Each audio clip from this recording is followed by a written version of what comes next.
Continuando con el temario de nuestra asignatura de química de los alimentos, ahora nos corresponde ver el tema de las interacciones del agua con diferentes solutos que puede haber en un medio cuando se encuentran en los alimentos.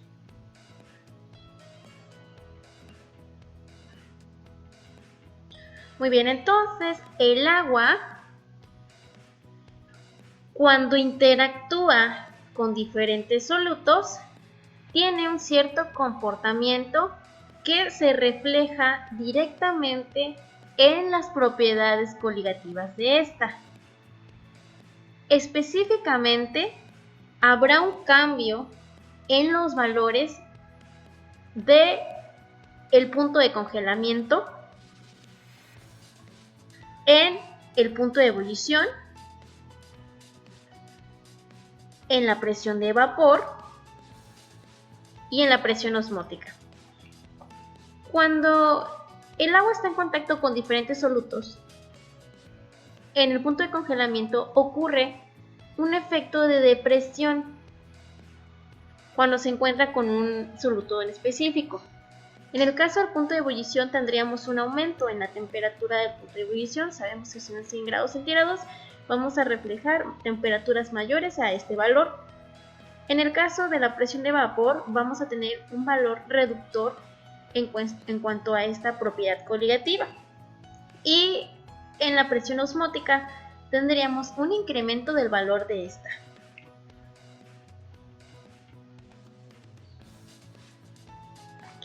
Por ejemplo,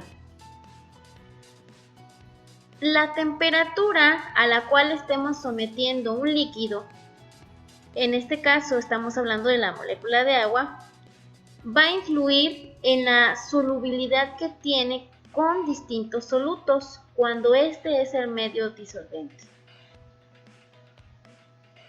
Eso pues ya lo hemos estado viendo en diferentes prácticas de laboratorio y sabemos el efecto directo de la temperatura sobre la solubilidad. En el caso de algunos solutos en particular, que es los que siempre están presentes en el área de alimentos, tenemos a la sacarosa.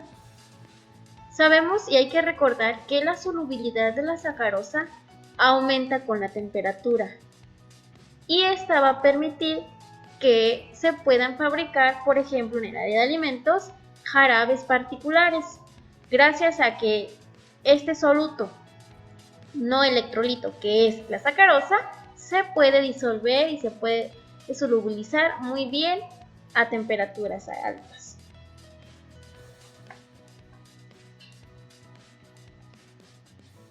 Ahora, cuando estamos tomando como ejemplo a la sacarosa, ya sabemos que permite la fabricación de jarabes de azúcar. Y estos jarabes de azúcar son muy importantes en su utilización para diferentes productos que se fabrican en la confitería. ¿Cómo es que ocurre la formación de los jarabes de azúcar? Sabemos que es una interacción agua con las moléculas de sacarosa. ¿Cuántas moléculas son las que participan en la formación de jarabes de azúcar? Pues sabemos que son alrededor de 4 y 6 moléculas que van a interactuar de la molécula de agua, que interaccionan hidratando a la sacarosa. Una vez que hidratan a la sacarosa, lo mantienen en la disolución y esto permite que cuando aumentemos la temperatura, la sacarosa se pueda solubilizar en este disolvente. ¿Qué es lo que importa saber de aquí, en el área de alimentos? Es que de todos los solutos que tú vas a utilizar para poder preparar un alimento en confitería, sería la sacarosa, porque me va a permitir sintetizar y producir jarabes de azúcar muy importantes para los diferentes alimentos que se consumen en diferentes postres, por ejemplo.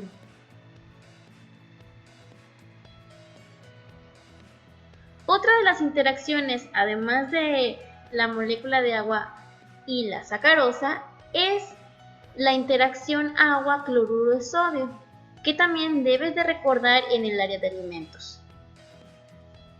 Este compuesto, cloruro de sodio, entra dentro de los solutos electrolitos con que pueden interactuar el agua, y al estar en contacto con esta molécula de agua permite la formación de soluciones electrolíticas. ¿En dónde aplicamos esta interacción agua-cloruro de sodio? Pues lo aplicamos en el área de los deportes y en el área de la salud. De ahí que conozcamos la importancia que tiene la interacción agua-soluto, sacarosa o cloruro de sodio en diferentes aplicaciones. Podemos decir que la sacarosa y la interacción de la molécula de agua tiene mayor aplicación en el área de alimentos, específicamente en la confitería, y en el caso del cloruro de sodio sí tiene aplicación en el área de alimentos, pero más para conocer el efecto de propiedades coligativas. Su aplicación de la interacción de agua con cloruro de sodio sería más aplicable a los deportes, bebidas energéticas o bebidas que se puedan utilizar como recuperación de electrolitos cuando se hace un deporte, y en el área de la salud cuando se preparan soluciones salinas.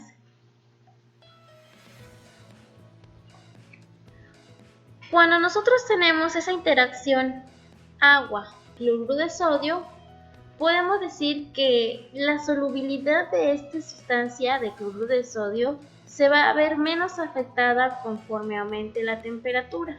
Y nosotros sabemos que el comportamiento de este no es el mismo que cuando estamos analizando la sacarosa. En el caso, los componentes del cloruro de sodio no se disuelven completamente, sino que se encuentran dispersos en el medio de reacción con diferentes cargas, y su característica química o su especie como tal cambia totalmente. Ya no es una molécula, sino ahora son iones cargados negativamente o positivamente dependiendo la característica del componente que está formando la molécula. En este caso, cloruro de sodio, tendremos iones sodio y iones cloro.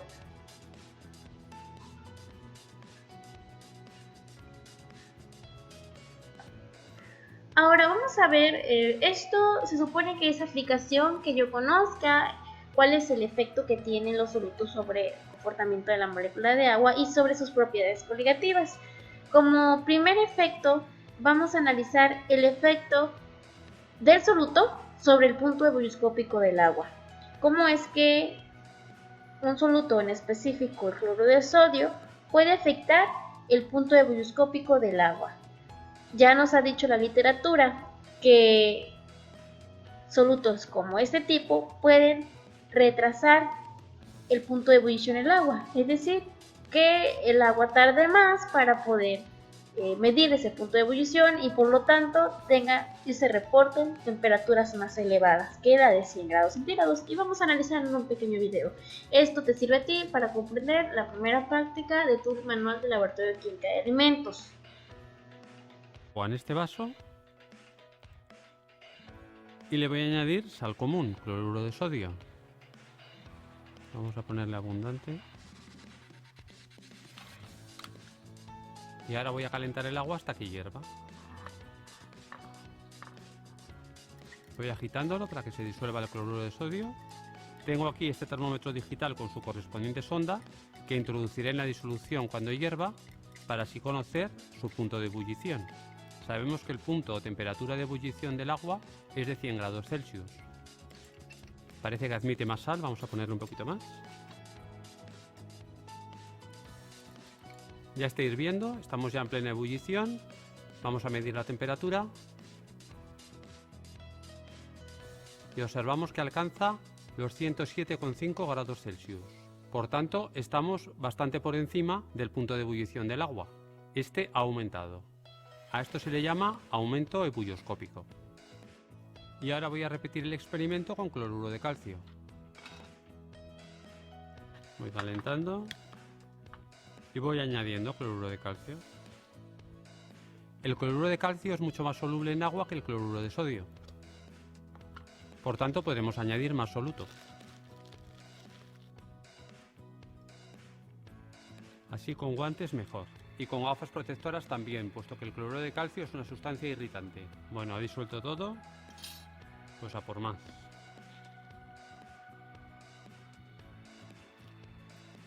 Admite más.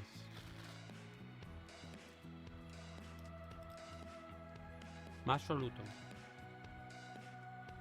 Observad cómo al añadir más soluto ha dejado de hervir, puesto que estamos aumentando la temperatura de ebullición por encima de la actual.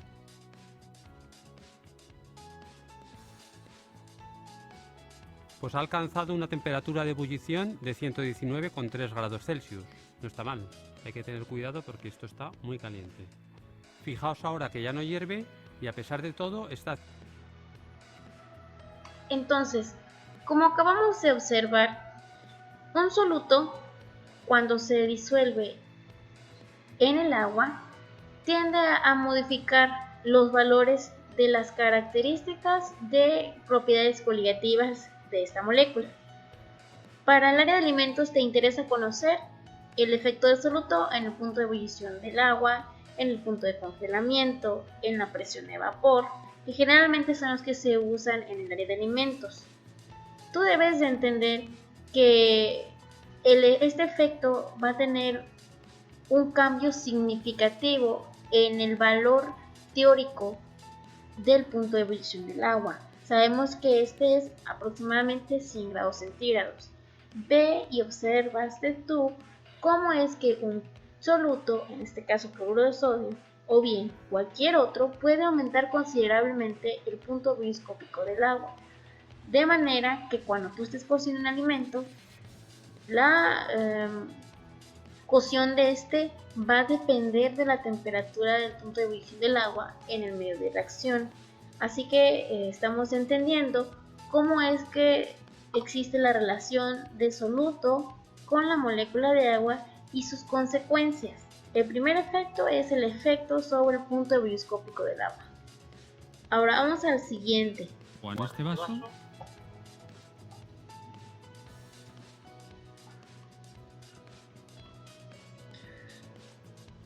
Otra cosa importante que se me estaba olvidando decirles es que como químicos es importante recordar cuáles son los valores de temperatura a la cual se aumenta dependiendo del soluto que esté disuelto en el agua.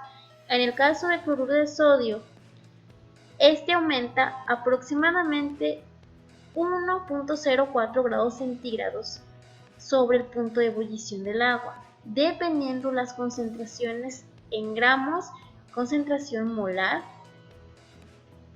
que tú vas a utilizar sobre el experimento que vayas a desarrollar y ciertas cantidades de agua.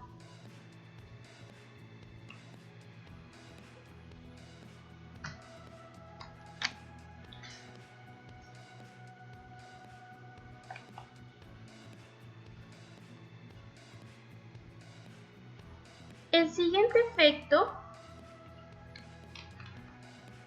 es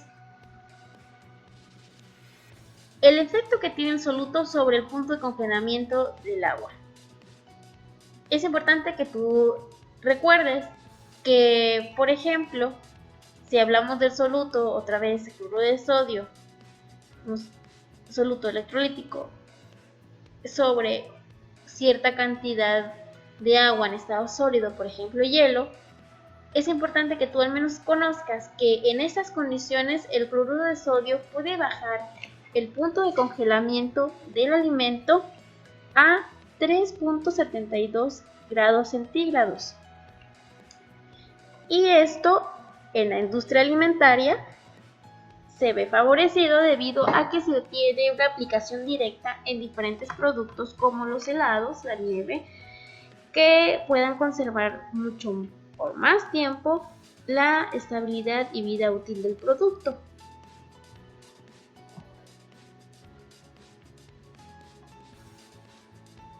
Hasta aquí llevamos dos características: el efecto que tiene el soluto sobre el valor del punto de ebullición del agua. Ya vimos también el efecto que tiene el soluto sobre el punto de congelamiento del agua. cuántos grados son los que aumentan en cuestión del punto microscópico o disminuye de acuerdo al punto de congelamiento. Y seguimos ahora con el punto de congelamiento, pero ¿cómo es que este efecto que tiene el soluto sobre la reducción del punto de congelamiento de la molécula de agua se aplica, además de los diferentes alimentos, como ya mencionamos, que se utilizan en los helados, sino también cómo es que esta depresión del punto de congelamiento se utiliza en otros controles de calidad alimentaria? Ahora, nuestro punto de depresión en el punto de congelamiento sirve para hacer un control de calidad a productos lácteos, en específico la leche. Si tú quieres realizar un análisis sobre la calidad de la leche y cómo es que se debe de controlar esta calidad, tú te vas a ir a medir unas propiedades coligativas y en específico la propiedad de congelamiento de la leche. Si se ha depreciado ese valor del punto de congelamiento de una leche de una marca en particular, pues tú lo debes de hacer de esa manera. El tercer efecto a estudiar es el efecto del soluto sobre el punto de la presión de vapor de la molécula de agua. Tú necesitas conocer el valor de la presión de vapor de esta y cómo es que se relaciona en diferentes alimentos cuando se tiene ciertos solutos dentro del alimento.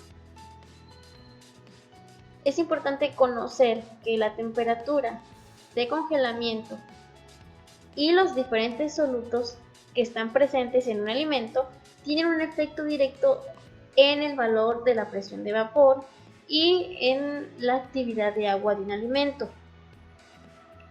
Por lo tanto, estamos viendo cómo es que se está relacionando tanto el punto de congelamiento como la presión de vapor para determinar cierta característica de comportamiento en la actividad de agua de un alimento.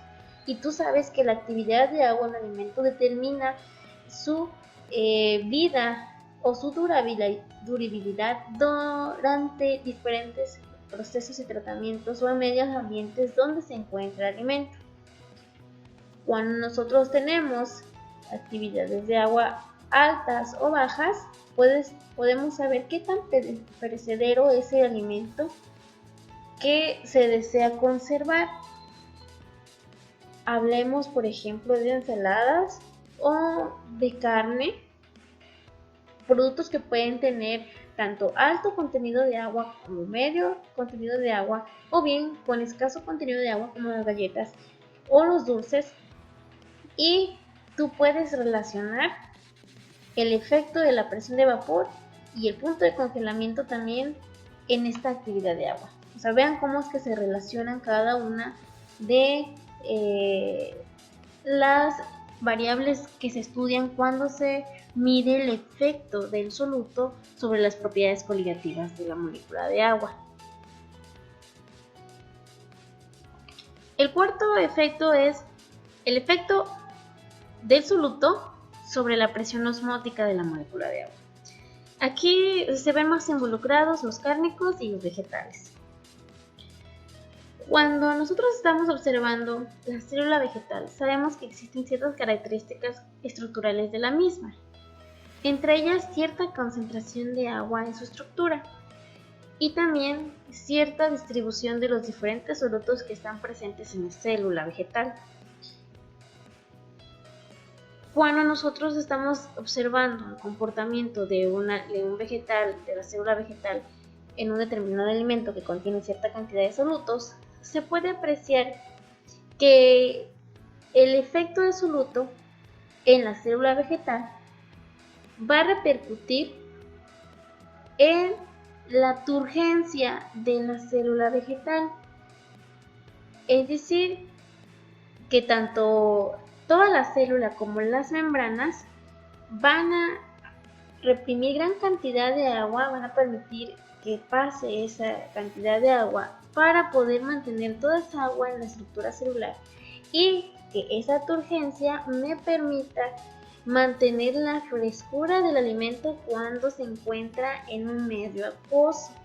Por lo tanto, si tú tienes un alimento que ha estado expuesto, si es un vegetal, a condiciones de temperatura pues drásticas y tú quieras recuperar al menos su consistencia, tienes que meterlo en cierta cantidad de agua para poder recuperar al menos parte de la frescura del alimento.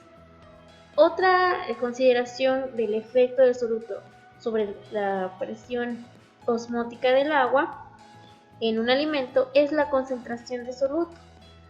¿Qué concentración de azúcares, de ácidos y de sales están dentro del alimento y que se movilizan cuando cierta cantidad de agua entra en la célula vegetal? Y esta movilización va a permitir que la turgencia de la célula vegetal aumente y por lo tanto la frescura del alimento. Mira tú hasta este momento cómo es que esta presión osmótica, que es una de las propiedades correlativas de la molécula de agua, tiene un efecto favorable para conservar la frescura de alimentos y cómo es que la interacción de solutos, azúcares, ácidos y sales con la molécula de agua permiten que se cumpla dicha frescura.